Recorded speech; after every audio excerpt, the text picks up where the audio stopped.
ونعوذ بالله من شرور أنفسنا ومن سيئات أعمالنا من يهده الله فلا مضل له ومن يضلله فلا هادي له ونشهد أن لا إله إلا الله وحده لا شريك له ونشهد أن سيدنا ومولانا محمدًا عبده ورسوله صلى الله تعالى عليه وعلى آله وأصحابه وأزواجه وأتباعه وذرياته أجمعين أما بعد فأعوذ بالله من الشيطان الرجيم بسم الله الرحمن الرحيم ولقد صدقكم الله وعده إذ تحسونهم بإذنه حتى إذا فشلتم وتنازعتم في الأمر وعصيتم من بعد ما أراكم ما تحبون منكم من يريد الدنيا ومنكم من يريد الآخرة ثم صرفكم عنهم ليبتليكم ولقد عفا عنكم والله ذو فضل على المؤمنين إذ تصعدون ولا تلوون على أحد والرسول يدعوكم في أخراكم فأثابكم غما بغم لكي لا تحزنوا على ما فاتكم ولا ما أصابكم والله خبير بما تعملون ثم أنزل عليكم من بعد الغم أمنة نعاسا يغشى طائفة منكم وطائفة قد أهمتهم أنفسهم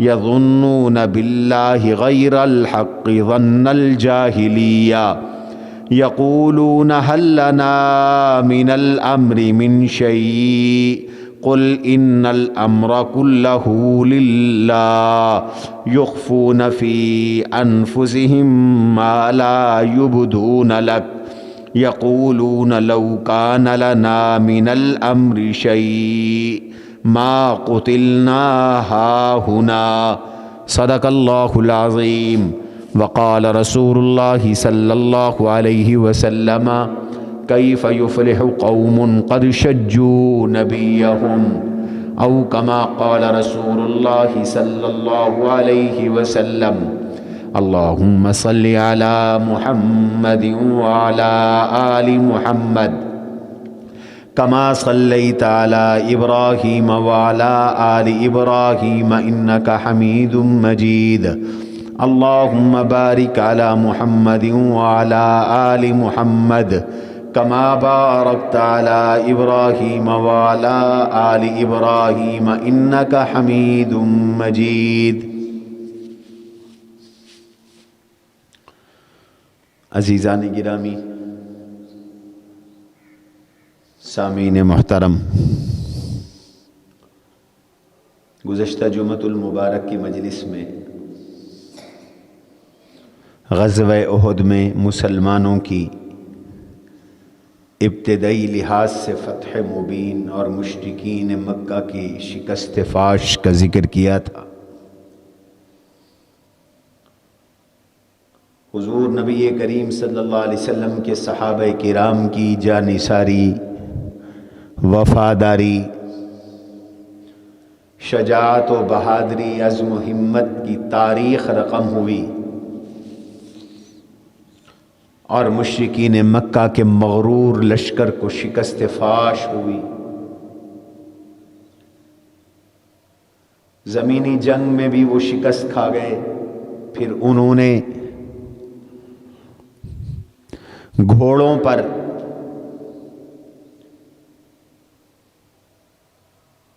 سوار ہو کر 3 دفعہ حملے کی کوشش کی، لیکن تینوں دفعہ جناب رسول اللہ صلی اللہ علیہ وسلم نے جو لشکر 50 تیر اندازوں کا درے پر مقرر کیا تھا، ان کی تیر اندازیوں کی وجہ سے وہ شکست کھا کر پیچھے ہو گئے۔ مکہ کے یہ بڑے بڑے جانثار بہادر کہلانے والے بھاگے۔ صحابہ کہتے ہیں ہم نے ان کو، ان کی عورتوں کو بھاگتے دیکھا، حتیٰ کہ ان کے پاؤں کی ایڑیوں پہ پہنے ہوئے پازیب نظر آ رہے تھے۔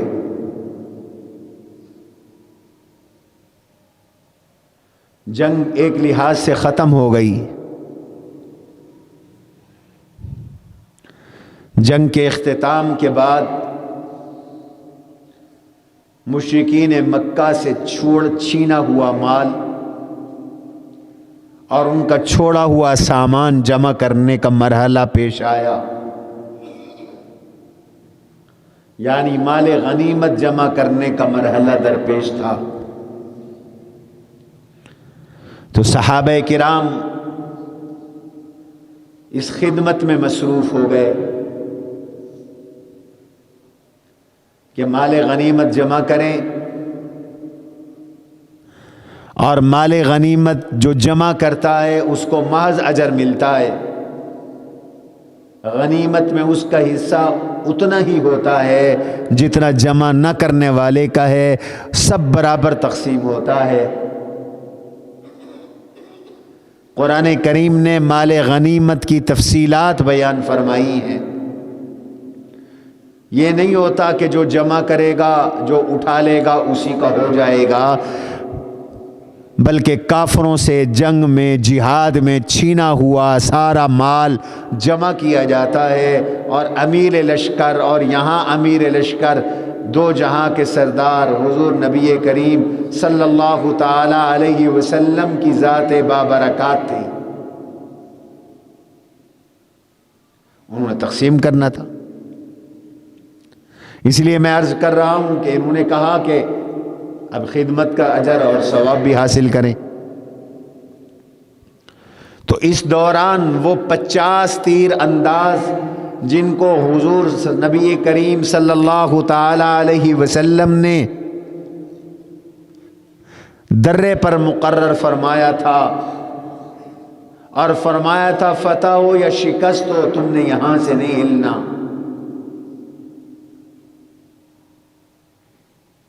اور میں عرض کر چکا ہوں پچھلے بیانات میں، یہاں تک فرمایا تھا کہ تم اگر دیکھو کہ پرندے اور درندے ہماری لاشوں کو نوچ رہے ہیں تو بھی تم نے نہیں آنا، تم نے اپنے مرکز کو نہیں چھوڑنا۔ ہم غنیمتیں جمع کر رہے ہوں تو نہیں آنا، ہم قتل ہو رہے ہوں ہماری مدد کو نہیں آنا، تم نے یہیں ٹھہرنا ہے۔ جب جنگ ختم ہو گئی اور مسلمان غنائم جمع کرنے لگے تو پہاڑ پر اور درے پر جو 50 تیر انداز سوار تھے، ان میں سے اکثر یہ کہنے لگے کہ ہمیں بھی اب نیچے اتر کر غنیمت جمع کرنا چاہیے۔ حضور علیہ الصلاۃ والسلام نے ٹھیک ہے منع فرمایا تھا، لیکن آپ کا مقصد یہ تھا کہ ہم اس وقت تک یہاں رہیں جب تک کہ جنگ ہے، اب تو جنگ ختم ہو چکی، لہذا جانے میں کوئی حرج نہیں، ہمیں چلا جانا چاہیے۔ امیر لشکر سیدنا عبداللہ ابن جبیر رضی اللہ تعالی عنہ نے منع فرمایا کہ ٹھیک ہے ہم جنگ جیت چکے ہیں، اور مشرکین مکہ بھاگ چکے ہیں اور انہیں شکست فاش آ چکی ہے، ہمیں حضور علیہ السلام کی ہدایات اور نصیحت نصیحت پر کے مطابق یہاں سے نہیں جانا چاہیے، ہمیں یہیں ٹھہرنا چاہیے، مت جاؤ۔ اکثریت نے کہا بھئی جنگ ختم ہو گئی ہے، اب جانے میں کیا حرج ہے؟ حضور علیہ السلام کی منشا یہ تھی کہ جنگ جیتنی ہے، وہ جیتی جا چکی ہے۔ منشا یہ تھی کہ یہاں پر اس وقت تک رہنا ہے جب تک نتیجہ نہ نکلے، نتیجہ نکل چکا، ہمیں جانے میں کوئی حرج نہیں۔ 50 میں سے 40 تیر انداز، 40 افراد، یہ 40 کا دستہ اور لشکر وہ نیچے اتر آیا اور غنیمتیں جمع کرنے لگ گئے۔ اب درے پہ صرف 10 صحابہ تھے، ایک حضرت عبداللہ بن جبیر رضی اللہ عنہ جو امیر لشکر ہیں، اور ان کے ساتھ 9 ان کے اور ساتھی۔ درہ خالی ہو گیا۔ خالد ابن ولید ابھی مسلمان نہیں ہوئے تھے، لشکر جا چکا تھا، انہیں پیچھے مڑ کے دیکھا، درہ خالی ہے، اکثریت فوجیوں کی نیچے اتر چکی ہے، چند لوگ باقی ہیں، اور جناب خالد ابن ولید رضی اللہ عنہ جو بعد میں صحابی رسول اور مجاہد اسلام بنے، اللہ کی تلوار بنے، انہیں خاص مہارت تھی۔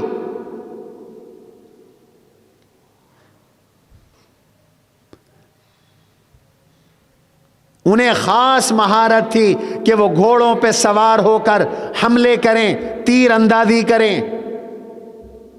انہوں نے سمجھا کہ موقع بڑا بہترین ہے، وہ پلٹ کے آئے۔ رکاوٹ کرنے کے لیے تو صرف 10 صحابہ تھے، انہوں نے پہلے بھی 3 دفعہ کوشش کی تھی، لیکن ہر بار ان تیر اندازوں نے تیر برسا کر ان کے گھوڑوں کو پسپا کر دیا تھا۔ اب وہ تیر انداز 40 نیچے اتر چکے تھے، صرف 10 تھے۔ انہوں نے بھرپور لڑائی کی، مزاحمت کی، روکنے کی کوشش کی، لیکن خالد ابن ولید کا لشکر چڑھایا۔ یہ 10 کے 10 صحابہ شہید ہو گئے، حتیٰ کہ سیدنا عبداللہ ابن جبیر رضی اللہ تعالیٰ عنہ کو تو ان مشرکین نے قتل بھی کیا، ان کا مسئلہ بھی کیا، قتل کر کے، شہید کر کے ان کے کان کاٹ دیے، ناک کاٹ دیا، ہاتھ پاؤں کاٹ دیے، جسم کو چیر ڈالا، غصے کی وجہ سے، انتقام کی وجہ سے، اور باقی بھی شہید ہو گئے۔ اچانک پیچھے سے حملہ کیا، مسلمانوں کو کوئی نہیں پتا، یہ سب غافل ہیں، یہ غنائم جمع کرنے میں مصروف ہیں۔ اچانک حملہ ہوا، اور جب اس نے حملہ کیا تو بت کا نام لے کے حملہ کیا۔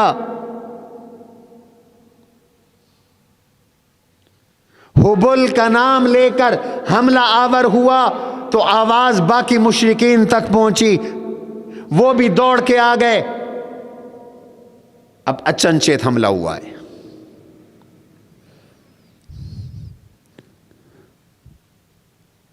مسلمانوں پر اچانک آفت ٹوٹی ہے، اچانک مصیبت ٹوٹی ہے۔ کچھ تو شہید ہو گئے، کچھ پہاڑ پہ چڑھ گئے، کچھ ادھر ادھر منتشر ہو گئے۔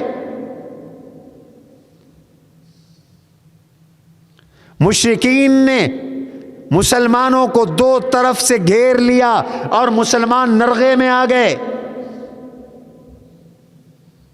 اتنے میں شیطان نے دو کام کیے۔ ایک کام اس نے یہ کیا کہ آواز لگائی، پیچھے مڑو، تو کئی لوگ پیچھے مڑے،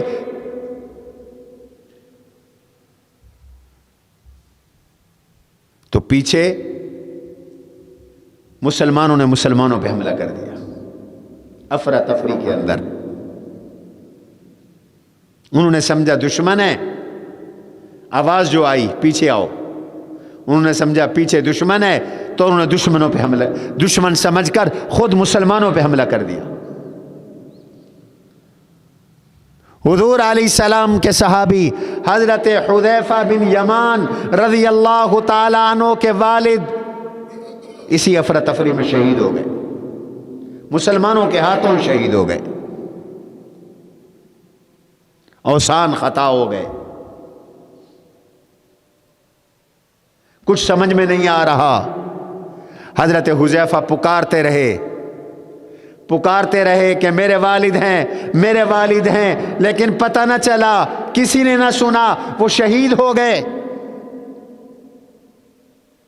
اور دوسرا کام شیطان ملعون نے یہ کیا کہ حضرت جعیل جو حضور علیہ السلام کے صحابی تھے اور میدان جنگ میں وہ جہاد میں مشغول تھے، ان کی آواز بنا کر آواز نکالی، ان محمدن قتل، نعوذ باللہ، حضور شہید ہو گئے، حضور صلی اللہ علیہ وسلم شہید ہو گئے۔ اب تو مسلمانوں کے کانوں میں یہ آواز پڑی اور اپنے ایک ساتھی کی آواز میں آواز پڑی تو یقین کرنے کے سوا چارہ نہیں تھا کہ حضور شہید ہو گئے۔ اب جب یہ اچانک خبر ملے کہ رسول اللہ صلی اللہ علیہ وسلم کی شہادت ہو گئی، محبین کو، مخلصین کو، مجاہدین کو، حضور کے جانثاروں کو، عاشقوں کو، وفاداروں کو، تو ان پہ کیا قیامت ٹوٹی ہوگی۔ اچانک کسی عزیز کی موت کی خبر آ جائے تو آدمی کے اوسان خطا ہو جاتے ہیں، میں کیا کروں، آدمی اپنے اوپر کنٹرول نہیں کر پاتا۔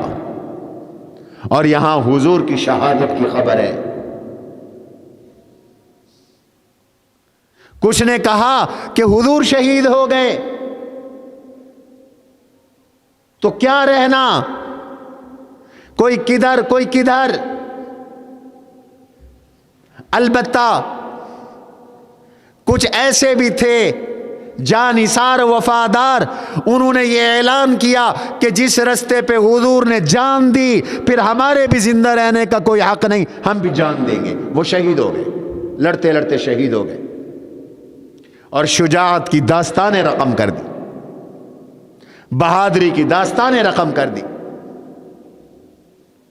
ایک حضور کے صحابی ہیں نصر ابن انس ابن نضر رضی اللہ عنہ، حضرت سعد سے کہتے ہیں کہ جب حضور شہید ہو گئی ہیں تو جس رستے میں حضور شہید ہوئے اسی رستے میں ہمیں بھی شہید ہو جانا چاہیے۔ اور آگے بڑھے، بھئی کہاں جا رہے ہو؟ انی لاجد ریح الجنت دون احد، مجھے احد کے اس طرف سے جنت کی خوشبو آ رہی ہے، میں جنت میں جا رہا ہوں، میں جنت پانے جا رہا ہوں، میں جام شہادت نوش کرنے جا رہا ہوں۔ انی لاجد ریح الجنت دون احد، مجھے احد کی اس طرف سے جنت کی خوشبو آ رہی ہے، میں جا رہا ہوں۔ اور گئے اور لڑتے لڑتے شہید ہو گئے۔ جنگ ختم ہوئی تو حضور نے لاشیں اکٹھی کروائیں، زخمیوں کو اکٹھے کروایا۔ تو جب لاشیں اکٹھی کروائیں رسول اللہ صلی اللہ علیہ وسلم نے، تو ان کی لاش ناقابل شناخت تھی. تیر و تلوار اور نیزوں کے 80 زخم حضرت انس کے وجود پر تھے. ان کی بہن نے انگلیوں کے پوروں سے انہیں پہچانا. یہ میرا بھائی انس بن نضر ہے, انگلیوں کے پوروں سے پہچانا.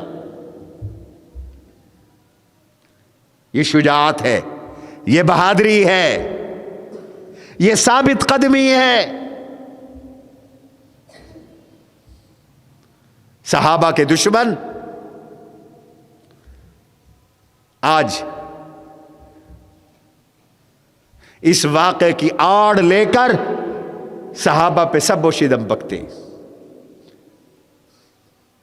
اور ان سے متاثر ہو کر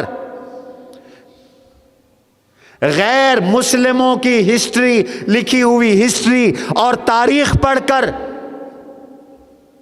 یہ آکسفورڈ کے پڑھے ہوئے, کالج اور یونیورسٹیوں کے پڑھے ہوئے, جنہیں صحابہ کی عظمت کا پتہ کوئی نہیں, جو صحابہ کو قرآن کے تناظر میں نہیں دیکھتے, صحابہ کو نبی کی احادیث کے تناظر میں نہیں دیکھتے, وہ بھی بد زبانی کرتے ہیں صحابہ پر. ایک بڑے لیڈر نے حکومت میں آتے ہی یہ بیان دیا تھا کہ جی صحابہ تو لوٹ مار میں لگ گئے تھے, نعوذ باللہ, لوٹ مار میں لگ گئے تھے صحابہ, اس لیے تو شکست ہو گئی تھی.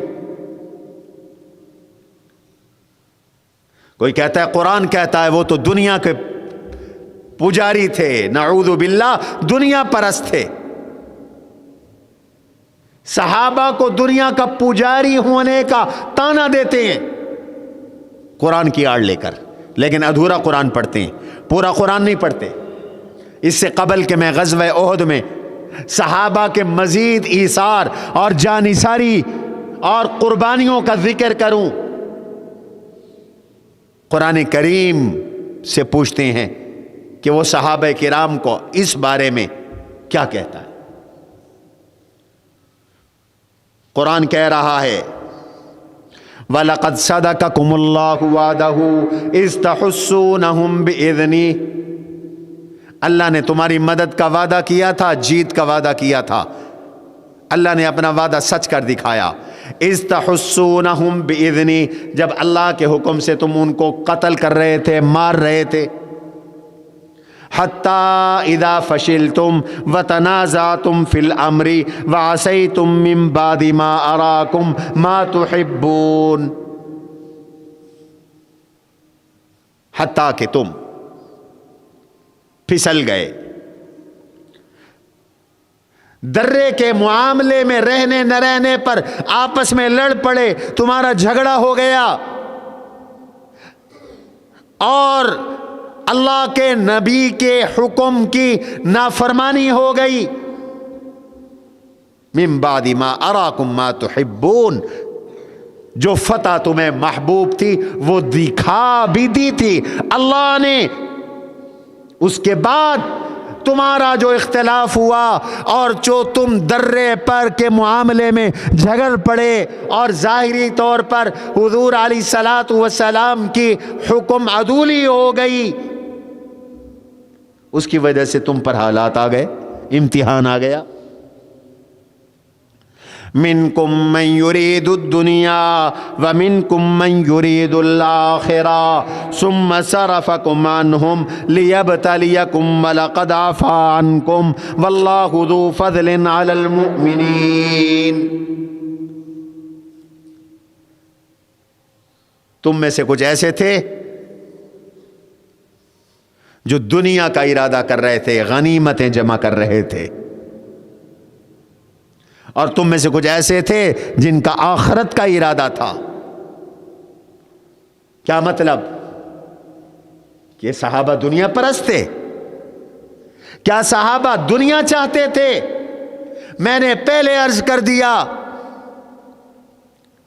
غنیمت میں ہر مجاہد کو برابر حصہ ملتا ہے, جس کی ڈیوٹی لڑائی پہ ہے اس کو بھی اتنا ملتا ہے, جس کی ڈیوٹی جمع کرنے پہ ہے اس کو بھی اتنا ملتا ہے, جس کی تشکیل پہرے پہ ہے اس کو بھی اتنا ملتا ہے, جس کی تشکیل گھوڑوں کے چرانے پہ ہے اس کو بھی اتنا ملتا ہے.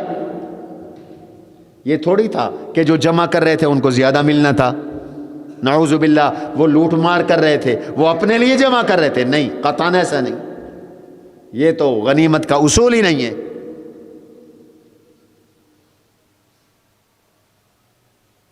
دنیا ان کے دلوں میں نہیں تھی, لیکن ان کا مقام اونچا تھا. ان کے بلند مقام کی وجہ سے جو ظاہری طور پر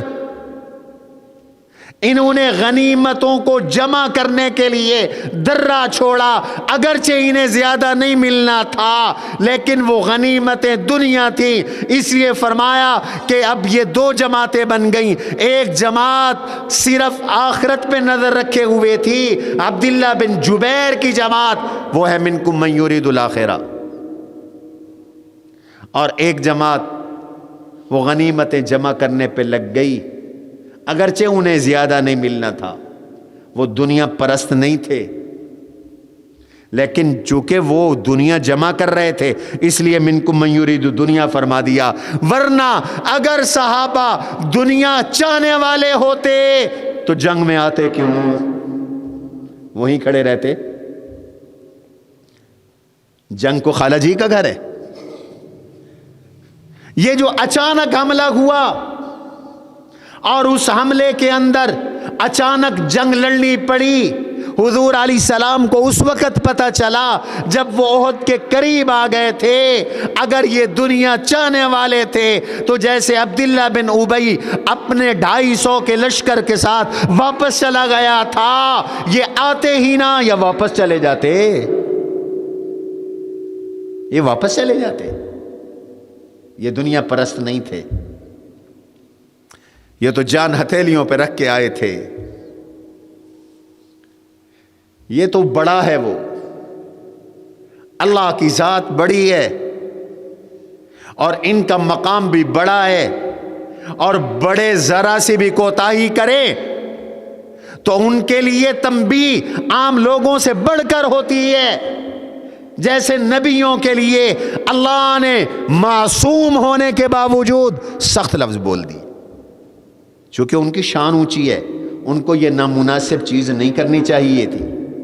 آدم نے علیہ السلام نے دانا کھا لیا, سخت لفظ آ گیا, فعصى آدم ربہ فغوى. حالانکہ آدم گناہگار نہیں تھے. امت کا اہل سنت والجماعت کا اجماع ہے نبی گناہوں سے معصوم ہوتے ہیں, پاک ہوتے ہیں. بالکل ایسے ہی یہ نہ انہیں دولت زیادہ ملی نہ انہیں غنیمت زیادہ ملنی تھی. اگر غنیمت زیادہ ملنی ہوتی تب کہا جا سکتا تھا کہ ان کے دلوں میں محبت ہے, اور اگر یہ محبت دنیا میں مبتلا ہوتے تو جنگ میں آتے ہی نہ. یہ تو صرف اس وجہ سے کہا کہ ظاہری صورت ایسی بن گئی ہے اور اللہ کی طرف سے ان مقربین کی تنبیہ ہے. فرما دیا منکم من یرید الدنیا ومنکم من یرید الآخرہ. اور پھر اس سخت لفظ بولنے کے بعد اللہ تعالی صحابہ کو تسلی بھی دے رہی ہے کہ یہ لفظ میں بول سکتا ہوں, کسی اور کو بک بک کرنے کی اجازت نہیں ہے. کیوں؟ یہ تنبیہ بھی میں نے کی اور میں رب العالمین اعلان کر رہا ہوں وَلَقَدْ عَفَا عَنْكُمْ, اللہ نے تمہیں معاف کر دیا. اب اللہ معاف کر چکے اور 14ویں 15ویں صدی کے سب بھی معاف کرنے کے لیے تیار نہیں ہیں. یہ مفکر تھے, نام نہاد مورخ, نام نہاد مفکر, نام نہاد سیاستدان, نام نہاد دانشور, نام نہاد بولنے والے, یہ معاف کرنے کے لیے تیار نہیں ہیں. یہ کہتے ہیں صحابہ بھاگ گئے تھے, صحابہ لوٹ مار میں لگ گئے تھے, نعوذ باللہ من ذالک. قرآن کہہ رہا ہے وَلَقَدْ عَفَا عَنْكُمْ, وَلَقَدْ عَفَا عَنْكُمْ, میں نے تمہیں معاف کر دیا. حضرت عثمان چلائی, یہ میڈیا وار تھی, پہلی میڈیا وار اسلام کی تاریخ میں حضرت عثمان کے خلاف شروع کی گئی. میڈیا ٹرائل کیا گیا، حضرت عثمان پہ جھوٹے الزامات لگا کر انہیں بدنام کیا گیا، لوگوں کو اکسایا گیا، رائے عامہ ہموار کی گئی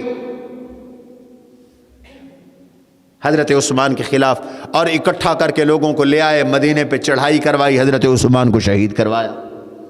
حضرت عثمان اسی طرح شہید ہوئے تھے۔ مصر سے لوگ لائے گئے،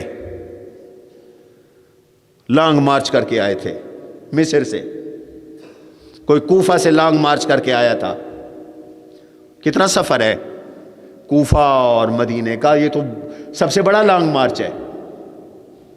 کتنا بڑا سفر ہے، بصرہ سے، کوفہ سے، مصر سے لوگوں کو تیار کر کے عبداللہ بن سبا لایا تھا اور جھوٹے الزامات لگائے تھے، پروپیگنڈا کیا تھا، بدنام کیا تھا۔ ان سبائیوں میں ایک شخص مدینہ میں عبداللہ بن عمر رضی اللہ عنہما کے پاس آیا، یا حج کے موقع پر مکہ میں پوچھا، ابن عمر سے پوچھا کہ عثمان یہ بتاؤ، ابن عمر یہ بتاؤ کہ عثمان احد میں بھاگ گئے تھے؟ حضرت عبداللہ ابن عمر رضی اللہ عنہما نے بڑا پیارا جواب دیا۔ انہوں نے فرمایا اللہ تو ان کو معاف کر چکے، تم معاف کرنے کے لیے تیار نہیں ہو۔ وَلَقَدْ عَفَا عَنْكُمْ، اور آگے فرمایا وَاللَّهُ ذُو فَضْلٍ عَلَى الْمُؤْمِنِينَ، اللہ اہل ایمان پہ بڑے فضل والے ہیں۔ اس لیے اس کو اس کی آڑ لے کر کوئی صحابہ پہ سب و شتم نہ کرے، بلکہ اس عہد میں صحابہ کی جانثاری کو بھی دیکھے، وفاداری کو بھی دیکھے، اور تاریخ میں ان جیسی شجاعت کے جو جوہر انہوں نے بکھارے کوئی مثال پیش کرے، بکھیرے کوئی مثال پیش کرے۔ اب اس اچنچیت حملے میں حضرت انس ابن نضر جیسے صحابہ وہ کہہ رہے ہیں کہ جس رستے پہ حضور نے جان دی، اگر حضور شہید ہو گئے تو ہم بھی جان دیں گے، اور دے دی جان۔ ایک اور صحابی ہیں، ان کا نام ہے ثابت بن دحداح رضی اللہ عنہ، یہ انصاری صحابی ہیں۔ انہوں نے اپنی قوم سے کہا میری قوم بیٹھے کیوں ہو، جس رستے میں حضور نے جان دی اٹھو اور لڑتے لڑتے اسی رستے میں جان دے دو۔ وہ بھی شہید ہو گئے، ان کی قوم بھی شہید ہو گئی، جانے دیے۔ اللہ کے نبی صلی اللہ علیہ وسلم پر ایسا وقت آیا کہ حضور کے ساتھ صرف 9 آپ کے پہرے دار موجود تھے، بس صرف 9 آدمی، ان میں 7 انصاری تھے، 2 قریشی تھے، جن میں ایک حضرت ابو طلحہ رضی اللہ تعالیٰ عنہ تھے۔ حضرت طلحہ رضی اللہ تعالیٰ عنہ تھے، بالکل تنے تنہا۔ حضور علیہ السلام نے آواز دی الیہ عباد اللہ، اللہ کے بندو میرے پاس آؤ، میں زندہ ہوں، میں زندہ ہوں، میرے پاس آؤ۔ مشرکین نے آواز سن لی، اب مشرکین مسلمانوں سے پہلے پہنچ گئے تاکہ حضور کو شہید کرے۔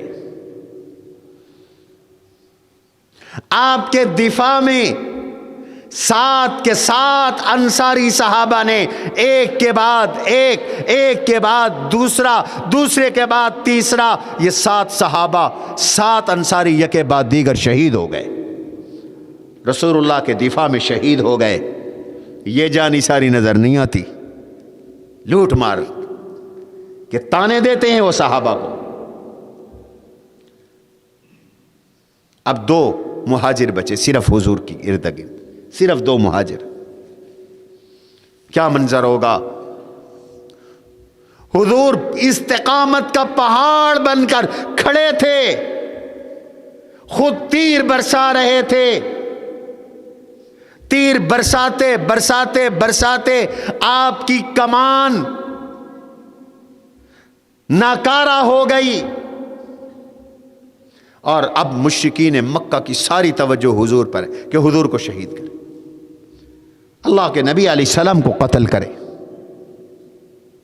عتبہ بن ابی وقاص، اس کے بھائی سعد بن ابی وقاص جلیل القدر صحابی ہیں، وہ حضور کے دفاع میں تیر برسا رہے تھے اور حضور نے فرما رہے تھے ارم یا سعد فداک ابی و امی، ارم یا سعد فداک ابی و امی، سعد تیر برساؤ تیر برساؤ، میرا ابا میری اماں تجھ سعد پر قربان۔ صحابہ کہتے ہیں حضور علیہ السلام نے حضرت سعد کے علاوہ دنیا میں کسی کو یہ نہیں کہا کہ میرا ابا میری اماں تجھ پر قربان ہو، یہ اعزاز ملا تو حضرت سعد کو ملا۔ ارم یا سعد فداک ابی و امی، میرا سعد شاباش تیر برساتے رہو، میرا باپ آپ پر قربان، میری اماں آپ پر قربان۔ فداک ابی و امی حضور فرما رہی، اور یہ معمولی اعزاز نہیں، انہی کا بھائی ہے، وہ کافر ہے اور اس کا نام ہے عتبہ بن ابی وقاص۔ عتبہ بن ابی وقاص نے حضور صلی اللہ علیہ وسلم پہ حملہ کیا،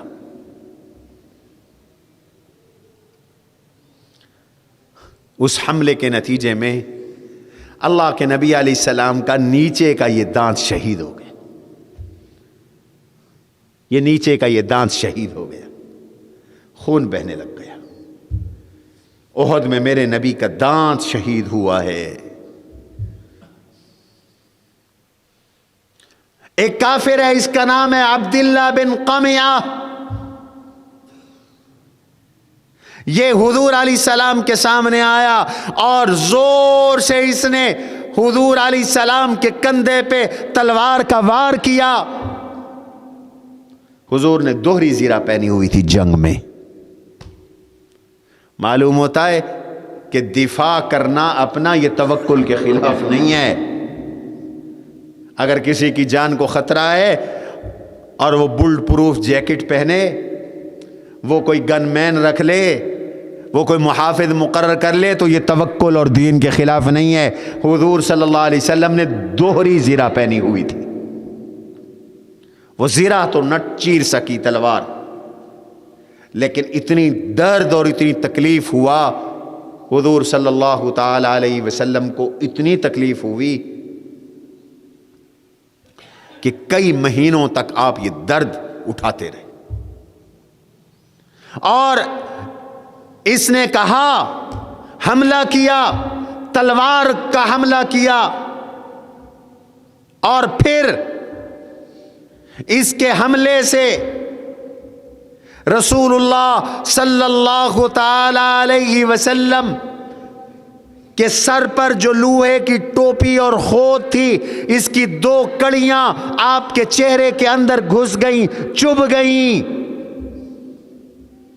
دو کڑیاں چبھ گئیں اندر، اور یہ کہنے لگا انا ابن قی خذھا وانا ابن قمیعہ، لے لیجئے، میں قمیعہ کا بیٹا ہوں۔ اللہ کے نبی علیہ السلام نے اس کو فرمایا اقمعک اللہ،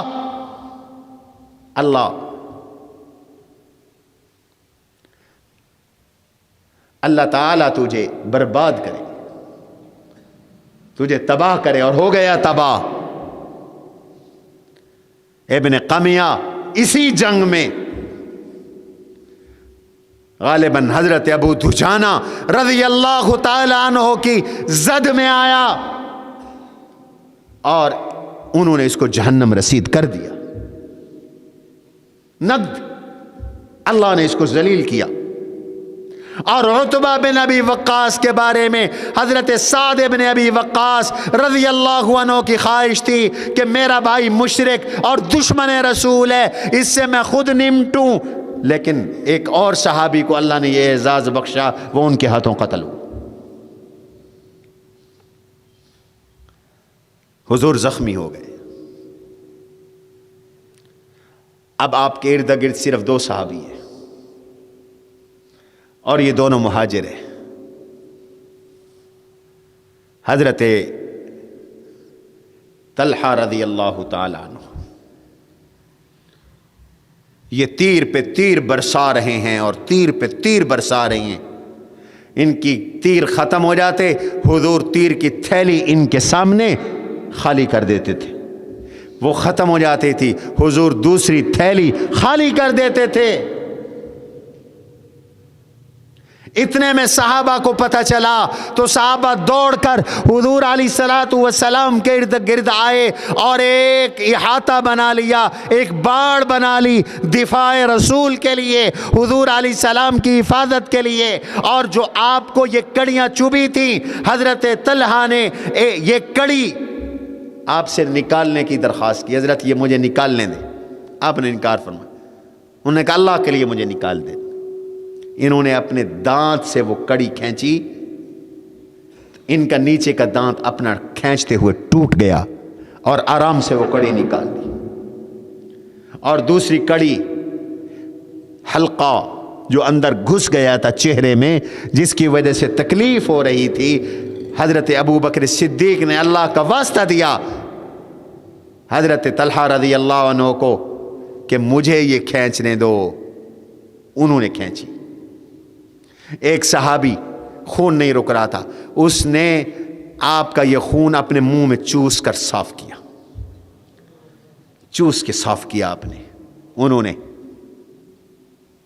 حضور نے فرمایا اس کو پینا نہ، خون ناپاک ہوتا ہے، اس کو اگل دینا. اس صحابی کا اپنا عشق تھا، اپنی محبت تھی. بعض اوقات محبت میں آدمی مغلوب الحال ہو جاتا ہے. اس صحابی نے کہا نہیں حضرت اس کو تو میں نہیں نکالوں گا. حضور نے فرمایا کسی نے جنتی کو دیکھنا ہو زمین پہ چلتا پھرتا، اس کو دیکھ لے وہ جنتی جا رہا ہے، اس کو دیکھ لو وہ جنتی جا رہا ہے.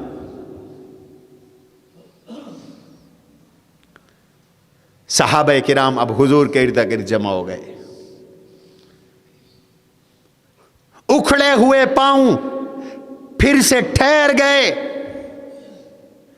ادھر مصعب بن عمیر رضی اللہ تعالیٰ عنہ جو حضور کی ہم شکل تھے، لڑتے لڑتے شہید ہو گئے. ایک بار پھر شیطان نے یہ خبر اڑائی کہ حضور شہید ہو گئے. مشرکین مکہ نے بھی سمجھا شہید ہو گئے تو ذرا حملے تھم گئے. اللہ نے مسلمانوں کو ڈانٹ پلائی کہ حضور کی شہادت کی خبر سن کر بھی تمہیں کمزوری نہیں دکھانی چاہیے تھی، اس لیے کہ موت تو آنی ہے ہر ایک کو.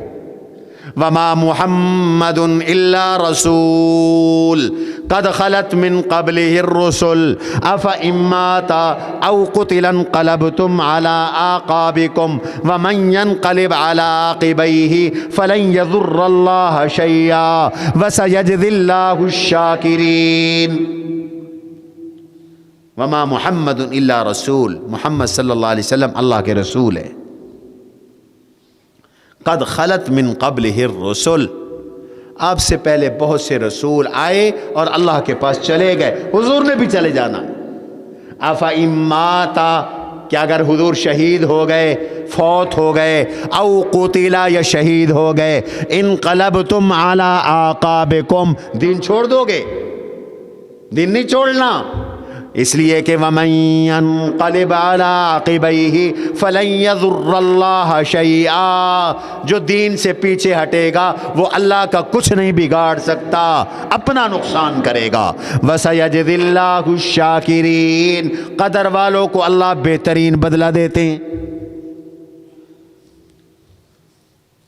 حضور علیہ الصلوۃ والسلام پہاڑ کی جانب چلے. مشرکین کی کوشش تھی کہ آپ کو راستہ نہ دیا جائے اور یہیں گھیرے رکھیں. حضور کی جنگی حکمت عملی تھی. آپ پہاڑ کے دامن میں چلے گئے اور پہاڑ کے اوپر ایک مقام پر جا کر وہاں سے جنگ کی نگرانی کر. آپ اوپر چڑھنا چاہتے تھے لیکن زخموں میں کرا رہے تھے. آپ نہ چڑھ سکے۔ حضرت طلحہ کے بڑے کارنامے۔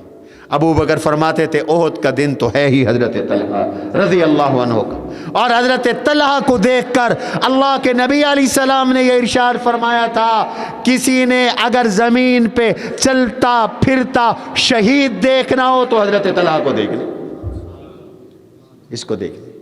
یہ ایثار دنیا میں کہیں نہیں ملتا۔ اور صحابہ کو لوٹنے والا اور لوٹ کا تانا دینے والوں، تمہیں صحابہ کے یہ ایثار نظر نہیں آتے؟ یہ قربانی نظر نہیں آتی؟ کٹتے چلے گئے۔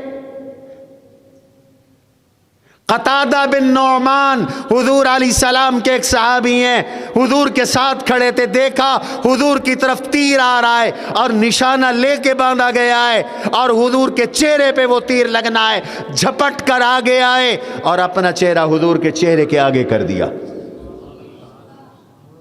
وہ تیر ان کی آنکھ پہ لگا، آنکھ باہر نکل گئی۔ قتادہ بن نعمان کی آنکھ باہر نکل آئی۔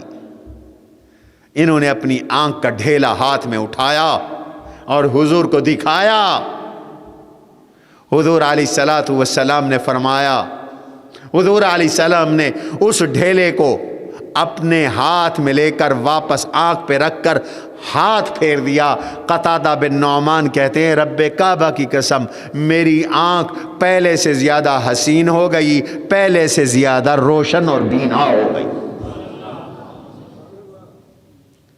یہ کوئی چھوٹی قربانی ہے؟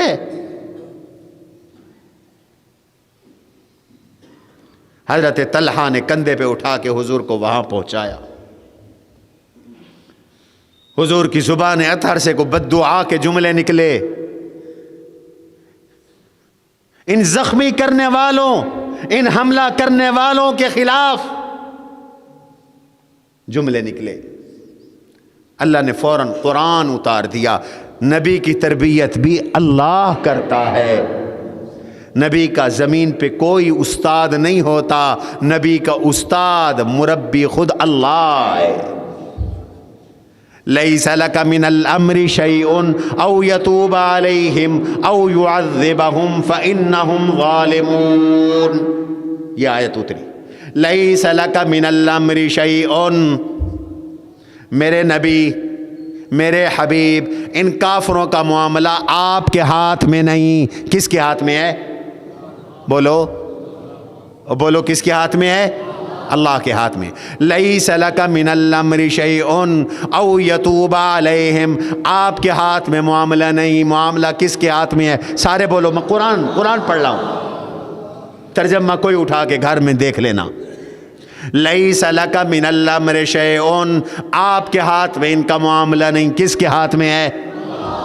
مختار کل کون ہوا؟ مختار کل وہ ہوتا ہے جس کے ہاتھ میں سارے معاملے ہوں، اور قرآن کہتا ہے ان کافروں کا معاملہ رب کے ہاتھ میں ہے، آپ کے ہاتھ میں نہیں۔ نفی کر دی صراحتاً، تو سمجھ میں آیا پورا اختیار کس کے پاس ہے؟ اللہ کے پاس ہے۔ لیس لک من الامر شیء او یتوب علیہم او یعذبہم، ان کا معاملہ اللہ کے ہاتھ میں، آپ کے ہاتھ میں نہیں۔ اللہ یا تو ان کو ایمان دے کر توبہ کی توفیق دے گا، یا اللہ ان کو عذاب دے کر تباہ اور برباد کر دے گا۔ آپ بد دعا نہ کریں، آپ کو بد دعا کرنے کی اجازت نہیں۔ اتنے بڑے حملے، اتنے بڑے ظلم، اتنی بڑی بربریت، اتنی بڑی وحشت کے باوجود اللہ نے اپنے نبی کو ان کافروں کے لیے بد دعا کرنے سے منع کر دیا۔ تم بھی اپنی اولادوں کو بد دعائیں نہ دیا کرو، اپنے شاگردوں کو بد دعائیں نہ دیا کرو، اپنی بیویوں کو بد دعائیں نہ دیا کرو، اپنے رشتہ داروں کو بد دعائیں نہ دیا کرو۔ تمہارے رشتہ داروں اور اولادوں کے زخم ان کافروں کے زخم سے بڑھ کر نہیں، جو کافروں نے میرے نبی کو زخم پہنچائے۔ وہ خون جو نبی کا مقدس مطہر اعلیٰ خون ہے، وہ خون بہا دیا ان کافروں نے احد کے اندر، رکتا نہیں تھا۔ جب آپ اوپر پہنچ گئے، پہاڑ میں پہنچ گئے، پہاڑ کے ایک دامن میں حضرت علی ڈھال میں پانی لائے، اس سے زخم دھو رہے تھے، زخم سے خون پھر بھی نہیں رک رہا تھا۔ سیدہ فاطمہ رضی اللہ عنہا چٹائی کا ٹکڑا ڈھونڈ کے لائیں، اس کو جلایا، اس کی راکھ بنائی، وہ راکھ لگائی، پھر خون رکا۔ میں نے وہ جگہ دیکھی ہے، وہ شق دیکھا ہے پہاڑ کے اندر۔ 1994 میں جب میں پہلے سفر پہ گیا، میں صحت مند تھا، تو میں پہاڑ پہ چڑھا جہاں اللہ کے نبی صلی اللہ علیہ وسلم کو بٹھایا گیا تھا، جہاں حضور کی مرہم پٹی کی گئی تھی۔ سیدہ فاطمہ وہ خاک لگا رہی تھی، آپ کو راکھ لگا رہی تھی، علی پانی بھر بھر کے لا رہے تھے۔ آپ کو بددعا سے اللہ نے روک دیا۔ لیس لک من الامر شیء او یتوب علیہم او یعذبہم فانہم ظالمون۔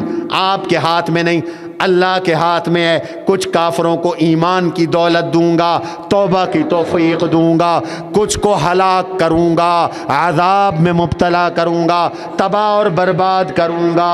اگر ان کو اللہ عذاب دے تو کوئی ظلم نہیں، فإنہم ظالمون، وہ خود ظالم ہیں۔ اللہ کے نبی نے فوراً دعائیں شروع فرما دی۔ اللہم اہد قومی فإنہم لا یعلمون، اللہ میری اس بولی بالی قوم کو ہدایت دے دے، یہ نہیں جانتے۔ وفی روایت اللہم اغفر لقومی فإنہم لا یعلمون، الہ العالمین میری قوم کے اس ظلم کو، اس بربریت کو، وحشت کو، سفاکیت کو معاف کر دے، یہ نہیں جانتے۔ اللہ تعالیٰ نے حضور کو استقامت دی، اور اب صحابہ نے بہادری کے جوہر دکھائے۔ اتنی بڑی بہادری کی داستانیں رقم کی کہ تاریخ میں اس کی مثال نہیں ملتی۔ عامر ابن جموح لنگڑے صحابی تھے، ان کو بیٹوں نے کہا ابا جی آپ کے لیے تو اجازت ہے، آپ کیوں جاتے ہیں؟ قرآن نے اجازت دی ہے کہ لنگڑا اگر جہاد میں نہ جائے کوئی حرج نہیں۔ لیس علی الاعمی حرج ولا علی المریض، لنگڑے پہ کوئی حرج نہیں، بیمار پہ کوئی حرج نہیں۔ انہوں نے کہا رے میاں مجھے جنت کی طلب ہے، مجھے جانے دو، میں یہ چاہتا ہوں اپنے اس لنگڑے پاؤں کے ساتھ جنت کو روندوں، جنت کی زمین پہ چلوں۔ وہ بھی گئے اور اپنی بہادری کے جوہر دکھائی اور شہید ہو گئے۔ حضرت جابر کے والد عبداللہ رضی اللہ عنہ، ان کے جسم پر نشانات ہی نشانات تھے زخموں کے۔ حضور ان کی بہن کو ان کی لاش نہیں دکھا رہے تھے، وہ برداشت نہیں کر سکیں گی، وہ رونے لگ گئیں۔ حضور علیہ السلام نے فرمایا تو نہیں جانتی، جب تک تو نہیں روئی اللہ کے فرشتے اس کی ناش پر اپنے پر پھیلائے ہوئے تھے۔